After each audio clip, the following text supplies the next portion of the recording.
Very good. All right. So as you can see, the theme for today is relationships that build and grow, how to build them, how to maintain them, how to ensure that they thrive.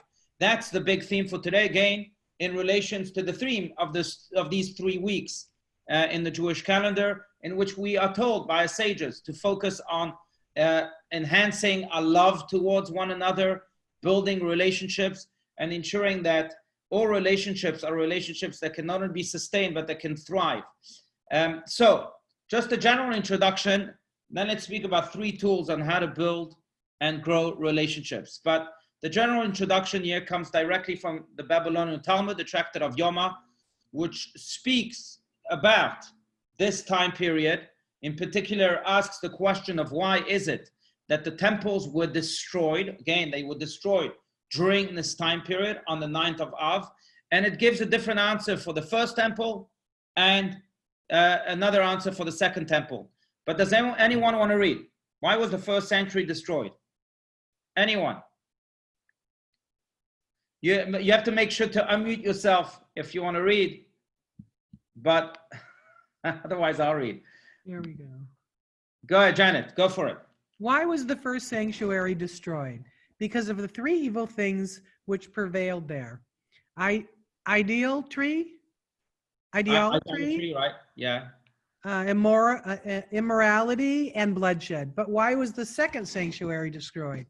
Seeing that in this time they were occupying themselves with Torah, observance of precepts, and the practice of charity, because therein prevailed hatred without cause.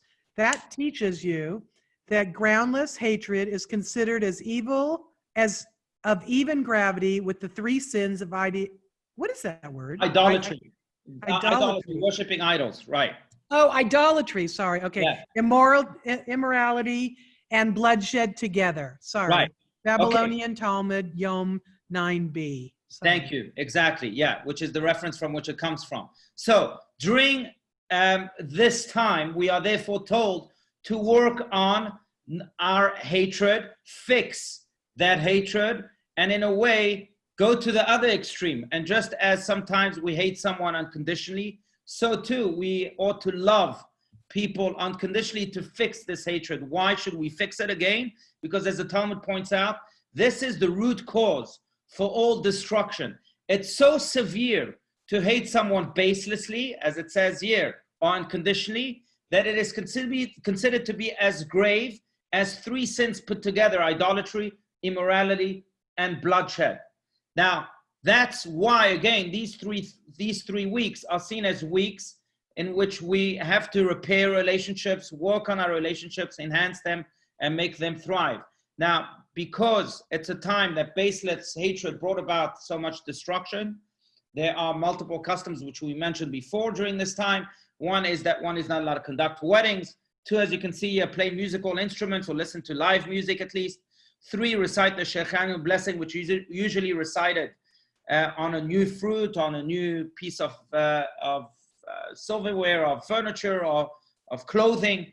But because we don't want to bring too much joy to this time period, we don't say Shechianu.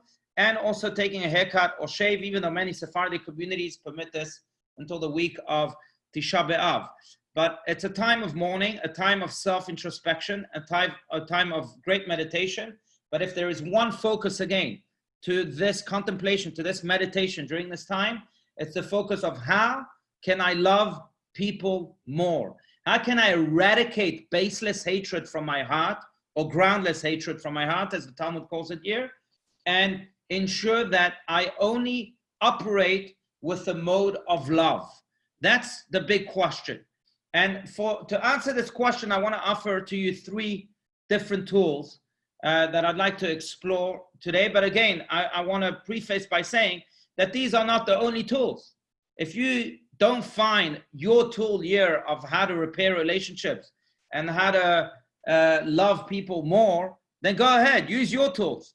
The goal here, the destination here is what counts. As long as one can repair relationships and enhance their existing relationships with love, then use any tool. All means are good. All means are kosher to achieve that goal. But to focus on 3 tools, I want to begin here with tool number one, a tool that we've spoken about before, but I think that all relationships begin with the eyes of a person. Before we even go into the resources here, but I'm reminded of the great Hasidic story about, I think it was Rabbi Yosef Yitzchak Schneerson, who once asked his father, how come God created all human beings with one mouth, one nose, but two eyes? It would have been more logical to create them with a complete symmetry, right? One mouth, one nose, and one eye. Why two eyes? And he responded very powerfully. He said, well, God created two eyes so that we can use one eye to always look at the other positively, and we can use the other eye to look at our negative traits and fix them. So one eye is to look at us, and the other eye is to look at others. But how do we have to look at others? Only in a positive sense. This is where relationships begin. And depending on this eye, the relationship can be positive or can be negative. It depends on what we choose to look for, on what we focus on. That's what it depends on. And that's why I think tool number one, before any other tool, is to start working on our eyes. Yes, sometimes we see people and we see everything that annoys us about them. But how about shifting gears and trying to find something that does appear to be positive, something that is a cause of joy and a cause of light in the other? That we don't often do. Unfortunately, our society doesn't do that. I think our newspapers, our advertisements, our social media is becoming more and more negative. It's almost as if the roles of those two eyes have switched. The negative eye that's supposed to look at the negative in you is now used for the other, and the positive eye that's supposed to look at the positive eye, at the positive in others, is now only focusing on you. And we've become so self-centered and self-oriented, aggrandizing the self so much. You know, it's a selfie generation after all, that we've switched the roles of those eyes. But let's remember that what Judaism really thinks is that one eye, that eye that looks at others, should always be positive, and the eye that looks at yourself should really look at the negative traits that one may have so that they can fix it. Now, where do I learn this from? I learned this from the laws of kashrut, of keeping kosher, because one of the, if one can say so, but one of the reasons, or at least the logical aspects of keeping kosher, is what is being proven by scientists today more than ever, and that is that we are what we eat, right? You are what you eat. A lot of health diets are based on that notion. We are what we eat. Now, this is not a new scientific notion, but it's really a very old Jewish notion. And that's why we are not allowed to eat, for example, predators, according to Judaism, because if we eat predators, it makes us, in a way, inherit those characteristics of the predator. So we eat kosher animals only, which are non-predators, like the sheep, like the goats, like the cows. They don't attack. They have more refined characteristics, because we understood thousands of years ago that we are what we eat. Now, there is a bird, and I think we've spoken about this in the past, but I think it's a very powerful lesson here. There is a bird that is considered to be a non-kosher bird. It's called the ayah, it's also called the da'ah, and it's also called the ra'ah. But this bird has the most powerful eyesight. It can stand, I'm reading here from the Talmud, Rabbi Allouche said the ra'ah bird is the same as the ayah. Why is this bird called ra'ah? Because it sees exceedingly well. And we have learned that this bird can stand in Babylon and see a carcass in the land of Israel. So it can see, you know, Babylon is about 500 miles away from Israel. So it can see that far. But if this bird has such a powerful eyesight and we are what we eat, why not allow the bird to be kosher? Then we can all of a sudden be able to then if we can inherit that eyesight, we won't need glasses anymore. We will be able to see powerfully, just like this bird. And the answer is very simple. This bird stands in Babylon. Well, what does it see? It sees a carcass in the land of Israel. Instead of focusing on all of the beauty in the land of Israel, like Roz Rothstein spoke about last night, this bird focuses on carcasses and dead bodies. That's not the type of eyesight we want. And what the Talmud really is saying here on a deeper level is that eyes that look at the carcasses in others, look at darkness in others, are not eyes that we want, are non-kosher eyes, are eyes that we should not adopt at any time in any situation in our lives. Those are eyes that have to be X'd out from the get-go. Now, I know it's hard. I know it's hard that sometimes we all can see is negativity in others, especially those that frustrate us to no end. But I think one of the greatest tools that Judaism offers is to focus on the goodness in others, and certainly we will find something. And I want to, I just want to share. This happened 2 weeks ago. I was sitting with, just to share a quick story that comes to emphasize this point. But I was sitting with a father who hadn't spoken to his son in maybe 10 years. Why? Because they thought of money. He thought that his son stole millions of dollars from him, and so on and so forth. And that's all he can focus on. Now, I was sitting with them not too long ago in an office, social distance, don't worry. And, with our masks on even. But the son started to speak, and he complained to his father exactly this. Look, all you can see is what happened in our business 10 years ago. You think I stole all this money from him, but that's all you can see. I'm asking you, Dad, focus on the positive sides of me too. I have this trait, and I have that trait, and I did this, and I did that. Why can't you focus on all of that? As soon as he said that, I have to tell you, it was one of the most moving sights I've ever seen. But the dad started to cry. And he said, you know what, right? You're right, son. I've judged you by one measuring stick only. The measuring stick of our business. I've never judged you by anything that you've said right now. I'm going to start changing and looking at those positive sides to you. And I'm still in touch with them, of course, and it's helped the relationship tremendously. This is, again, a father and a son who didn't speak in 10 years. So if it can happen to them, it can happen to any one of us. I think one of the greatest tools, again, that Judaism offers is to be able to focus on the positivity in others. Now, you may remember the scientific experiment, it's not so scientific, of that professor who took out a piece of paper, a white piece of paper, and drew a black dot in the middle of a piece of paper. And he told his students, what can you see? And obviously, they all pointed to the black dot. And he wanted to leave them with a lesson. He said to them, 1 second, all you can see is the black dot. I see so much white on this white paper. All you can see is the black dot. And he left them with the same lesson that we're learning right now. There is so much white in others. There's so much white in people that we know and people that we don't know.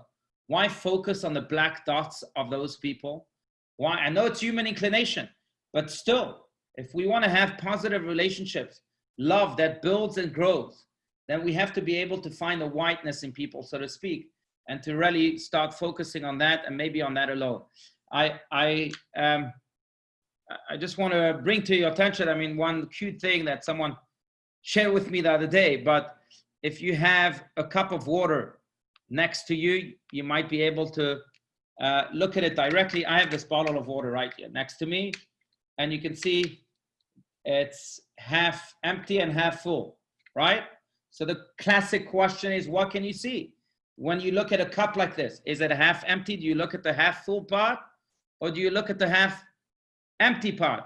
But that's not where I'm going. I want to introduce to you maybe a revolutionizing idea, and that is that we might think that this is half full and half empty, but we're wrong. The entire bottle here is full. How could it be full? Only half of it is full. It's full because half of it is full with water, and the other half is full with air, with oxygen. So it still has something. So it's completely full. There is no emptiness in life. And the question then becomes, what am I seeing? Am I choosing to see, again, the black dots? The black dots sometimes are not black at all. Or they appear black and dark, but they're actually full of goodness. And that's yet another a tool within this context, within this title of kosher eyesight. It's yet another tool to use. Sometimes, yes, all we can focus is on the black dots. Well, let's look at the positivity within the black dots. Let's look at the oxygen within the emptiness of that bottle, of that cup, or whatever you may be staring at. That's yet another way of looking at things to ensure that we fulfill fully tool number one. Tool number two, and I want to open this up again. This shouldn't be more. This shouldn't be a monologue only. true study is when we can converse together. So if you have any comments, disagreements, whatever it may be, feel free to share them. Otherwise, we'll move to tool number 2. I think you're gonna have to unmute yourself also if you want to speak, but no one wants to speak, to add a comment, to disagree, no, okay. Then we'll move to tool number 2. Okay, tool number 2, see if we said, it begins with the eyes. Now let's move to a different part of the body, and that's our tongue. Then I think it continues on with the tongue. Relationships begin with the eye, but they'll maintain, they'll sustain with the tongue. What am I saying here? What is Judaism saying? What Judaism is saying is that that old notion that appears both in the Torah itself and also in the book of Proverbs quite a few times. I don't bring the verse itself, but that is that tongues can kill, to paraphrase King Solomon. Our tongues can kill, or our tongues can give life. Now, what does this mean? What it really means is that the way we speak will either bring death upon a person, sometimes a very mild death, sometimes a very powerful death. And it's the way we speak also can bring great life, or a little bit of life, a little bit of cheer to someone else. It all depends on how we use that tongue. I want to quote to you what Chief Rabbi Jonathan Sachs says about this tongue. I think that his words are very powerful, and it's something to contemplate on as we focus on loving one another during this 3-week period. Does anyone want to read? Again, Chief Rabbi Jonathan Sachs, Matot 5769. Anyone? I'll read. Oh, go ahead. Anyone, whichever. All right. Chief Rabbi Jonathan Sachs, Judaism, like other religions, has holy places, holy people, sacred times, and consecrated rituals. What made Judaism different, however, is that it is supremely a religion of holy words. With words, God created the universe, and God said, "Let there be," and there was.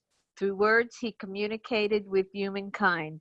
In Judaism, language itself is holy. That is why Lashon Hara, the use of language to harm, is not merely a minor offense. It involves taking something that is holy and using it for purposes that are unholy. It is a kind of desecration. Right. And so language itself in Judaism is holy. And the second we use language to speak negatively about someone else or speak negatively towards someone else, then we are defiling that language that is essentially holy. I think it's a very powerful notion, but that's how Judaism views language. And by the way, it also makes sense. Kabbalah teaches something that's quite powerful, and that is that there are 4 levels to this world. The lowest level is the level of the mundane. That's rocks, stones, dust. It barely has any life. Then the next level is the level of the vegetation, someach. So trees, flowers, plants, and so on. The next level, the higher level, is the level of animals. That has even more life than vegetation has. And the ultimate level is the level not of human beings, but has the human being called in Kabbalistic language of medaber, of the speaking species. Indeed, what differentiates us and animals is our ability to speak. That's one of the great differences. Animals can speak. We can speak. That language is what gives us that elevation in the level. We're higher because of that language. That language is what makes us holy. But if we use it in a negative way, it's what can also make us worse than animals, worse than vegetation, worse than the mundane. The language itself was given to us to be on that higher level. But if we are not using it in such a way, then it brings us to the lowliest level of God's creation. That's the way Kabbalah sees language, sees the tongue, sees words that we say. I want to share with you what Elie Wiesel's yahrzeit, fourth yahrzeit, was just a few weeks ago. His his Hebrew yahrzeit was just a few weeks ago, 2 or 3 weeks ago. But his English yahrzeit was last week, I believe, 4 years since he passed. Elie Wiesel, I know you all know of him, the famed Holocaust survivor who not only wrote many books that changed the world, but also won the Peace Prize. Is a Nobel laureate, the Nobel Peace Prize, and was a person that carried the voice of Judaism, dare I say, for decades. But Elie Wiesel writes in his memoirs, and I think it's a very powerful idea. And then I Googled it and I found the YouTube. It's just so beautiful. But Elie Wiesel writes in his memoirs that in the 1990s, he was asked to go to a school and speak. And on his way to school, he had his speech ready. And he said to himself, well, I've spoken enough about my experiences at the Holocaust. I've spoken enough about our duty to fight indifference, to fight evil.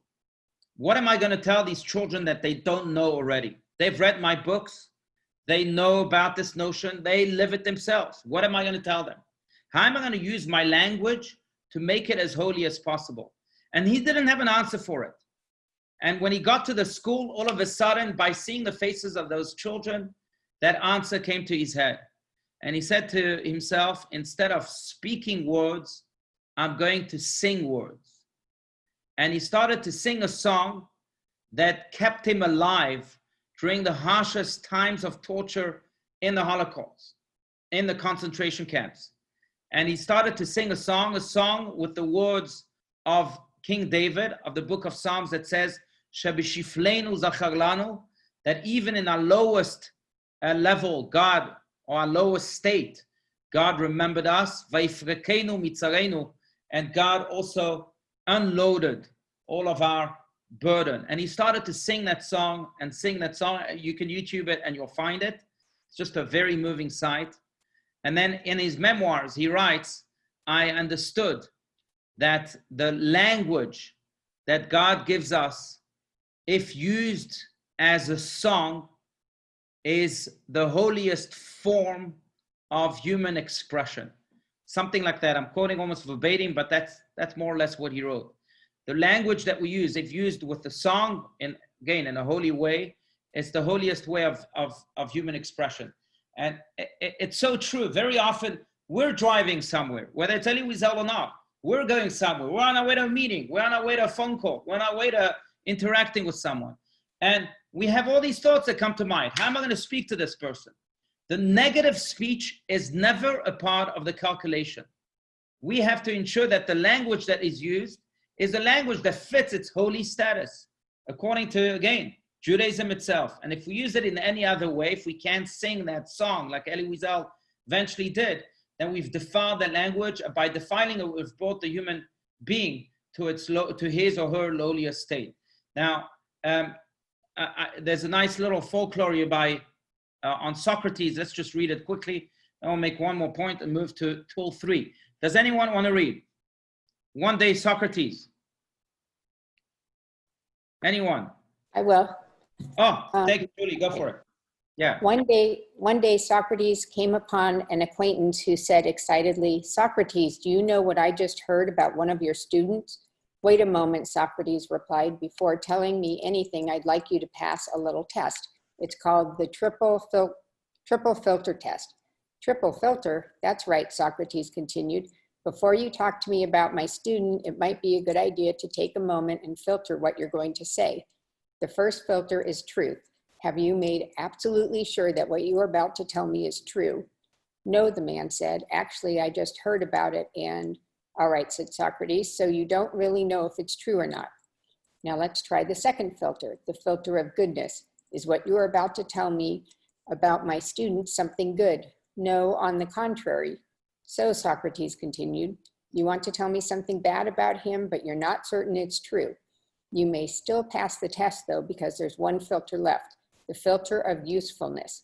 Is what you want to tell me about my student going to be useful to me? No, not really. Well, concluded Socrates, if what you want to tell me is neither true nor good nor even useful, why tell it to me at all? Right. And it's a great way also of knowing how to calculate our speech. Again, if we're driving on the way to someone, we can think about those 3 filters.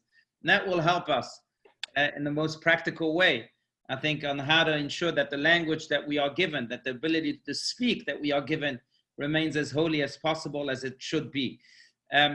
I will share with you just a quick thing, but I remember my dear Rabbi Adin Steinsaltz, and we've quoted many times now, world scholar Rabbi Steinsaltz, may live and be well. Hashem should send him a full and speedy recovery. But I remember him once telling me that when we have a choice between, when we are thinking about whether we should speak to someone that has hurt us or not speak to him at all, usually silence is the right choice to make. When we are debating whether we should speak or not, especially in a context that's tense, then silence usually is the right choice to make. And in a way, I think it's true. Many times we have this urge to speak. I think we live in a generation like this, that every idea is worth posting on Facebook, and every tweet is worth retweeting, and every stupid thing that comes to mind has to be now broadcasted to the whole world. But very often, like my rabbi was teaching me, silence is really the right choice to make. Because when we get into this race to speak, then our mind takes the back seat, and we forget that it could lead to destruction, to the defiling the very thing that makes us holy, language itself. So that's tool number 2. Does anyone want to comment anything before we go to tool number 3? Okay, disagreement. Yes, I Yes. would like to, Rabbi. Yes, Joyce, go for it. Yeah, in line with what you're saying here, medicine is the same. When I was learning, I used to work in operating rooms pre and post surgery using hypnosis and certain tools. Yeah. And they tell you to tell the surgeons and so forth, you must, and there's research on this by Dr. David Cheek Right. early on, that the words you say have a direct effect on the healing of the patient. Oh, So wow. if you say something like, oh my God, there's so much bleeding, okay, Right. the person, especially under a general anesthetic, we say the unconscious, but it's the soul of the person. The unconscious hears this. And it's so important to say positive things, hopeful things. You're doing well, that's right. Even though you think they're not hearing. And the same for true in someone is in a coma. It's so critical to talk to them as if they are hearing, speaking to the beauty of their life. Wow. So this is medicine, and this goes thank with. you for sharing that. Thank you. That's beautiful. Look, I think it relates also to Kabbalah in general. And we also believe, right? And I think we've spoken about this, that what we speak creates energy, and it creates.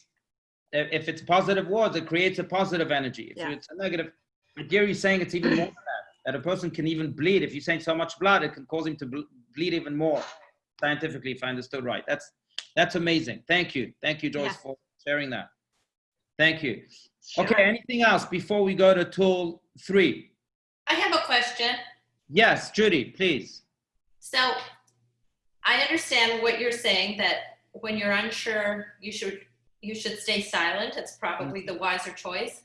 But in our previous classes, you said that it's important to not stay silent, especially when you see unjust situations occur, and to speak out for Right. either yourself or your fellow human. So. Right. So that's a great question. It's a great question. Look, I think that, it brings me back to a Mishnah in the Ethics of Our Fathers that says, Bimkom shein ish ishtadel liot ish. When there is no one there, you have to be the voice of truth. And you have to be the person that speaks up. And very often, there is no one else. Or maybe the goodness is in the minority, and therefore the minority needs to speak up. And I think that's in the context of causes, in the context of personal relationships. That's, I think, when we have to choose silence over words when we are conflicted. But in the context of standing up for, again, things that are greater than us, to put it that way, for divine purposes, for God himself, so to speak, then I think we have to speak up. Then yes, then that choice doesn't apply. So it's a great question. I'll say this also, that sometimes, and maybe it's a different answer, but sometimes we can be silent while speaking, if you know what I mean. What I mean by that is that, very often when we start speaking, we almost lose control over our words. And then our speech becomes just this never-ending flow of unthought and uncalculated words, unthought of, or words that we really couldn't construct with our mind fully. And therefore, sometimes it's better to be silent within our speech. And what I mean by that is that sometimes, one word, one sentence does many more wonders than a whole speech. I think that any writer knows that in writing, less is more. I think in music, it's the truth also. In music, less is more. When we can condense everything with our full mind into just a few words, those few words are so much more powerful than the whole speech that we really haven't thought of. So I think that in a way we can be silent within our words by using the least words as possible. Different answer to the question that you asked. Yeah. Thank you, Judy. All right, anything else before we go to tool number 3?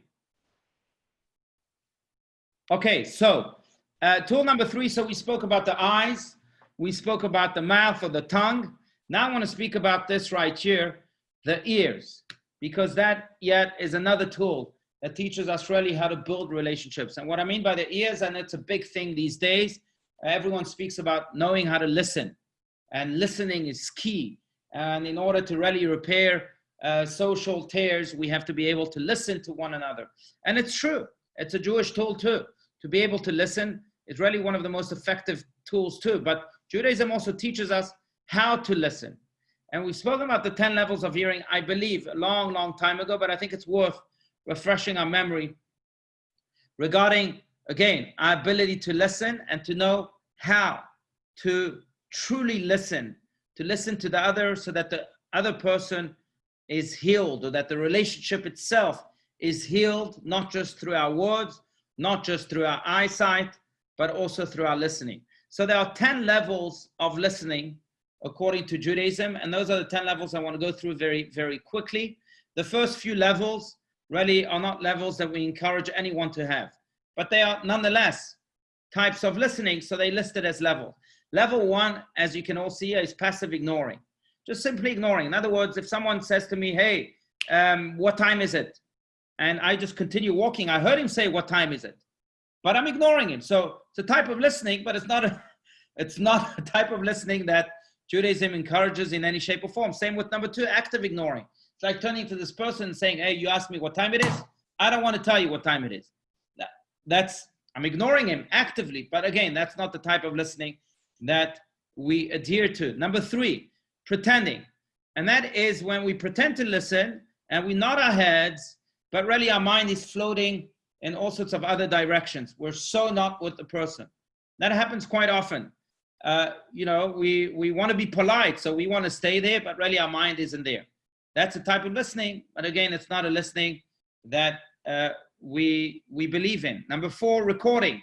It's how students study for a test. So for example, it fascinates me each time. I'm sure it happened to each and every one of you, but how come when my kids study for a test, they may study very well, they may even get an A+ for their test, but the day after, they forget everything. They forgot the whole material. And it happened to me also. And I'm sure it happened to many of you too. Why is it that way? I mean, you just learned for your test and you got an A+. How come you forgot everything? And the answer is because they were simply recording the information. They used it in the most selfish way. They used that information for their test. Once they didn't need it anymore, because it's such a selfish type of listening, they threw it away. They don't need it anymore. So goodbye. And then they forgot it. So it's a recording. It's a type of listening that stays in a very superficial way in the brains, and also in a very selfish way in the brains. And as long as the brains need it, it keeps it there. When it doesn't need it, goodbye. And again, that's not the type of listening that we encourage or that we subscribe to. Number 5, projecting. And that happens sometimes in relationships, projecting, and I would even include here manipulating. Number 6, and that is that you listen to what you want to listen to. You don't listen to the whole conversation, to all the words in that phrase. You listen to the words that you selected, or you manipulate and you say, oh, but you said this. Well, yeah, but I said this in the context of that. No, but you still said that. And that manipulation can only create more tension and more battles. So these, up until now, the body type of listening, the mind type of listening is not the listening that Judaism wants people to adopt. Maybe it's what other people want to adopt, but that's not how Judaism views listening. What is true listening? It starts with the soulful type of relationship where I'm completely dedicated to the other. That's why this number 7 and this number 8 enters into the title of I and thou relationship. I'm there truly for you. I may not derive anything from our interaction right now. I'm not listening to you to get an A+ for my test. I'm not listening to you to get any benefits. I'm here for thou, for you. My I is dedicated completely to the other. And that's a listening that we encourage people to have, to internalize. Number 7 and number 8, hearing or sympathizing, is not only do I hear the words of a person, but I'm completely one with them. I follow the person's body language. They say that 93% of what a person communicates is not through words. It's through the body. So I'm completely one with the body language of the other, and I'm completely one with my mind. Now, by the way, this type of listening can be very, very draining. It's emotionally draining. There's no doubt. It can exhaust a person. And that's why, by the way, the people who have it more naturally are people usually, I don't know if there's any of you here, but usually they don't like going to social parties because they know how to soulfully listen. And when they go to social party, they're not just there schmoozing, recording, projecting, manipulating, other types of listening. That doesn't demand any emotional exercise. But they are there as soulful people. They are there hearing and sympathizing. And when someone at a social party opens up his mind or his heart towards them, they're emotionally drained from that conversation. And that's why social parties really are not their thing, because they know that after each and every party, they'll come out drained because they're invested in the other. It's an I and thou relationship. But on the other hand, as draining as it is, that's the type of listening that Judaism demands of each and every one of us. That when with someone else, we're there all the way. You know, one of the things that they say about the Lubavitcher Rebbe, and I see that with my rabbi that I just quoted, Rabbi Steinsaltz, and I think with all the greats, think of a hero, a human hero, and a personal hero, a hero that is worth emulating, not just a Star Wars hero, a real hero. And you'll see that, I think one of the traits that makes them heroes is their ability to listen. When I speak to my rabbi, he's completely locked in. I'm transported to a different place. It's like nothing is there besides me.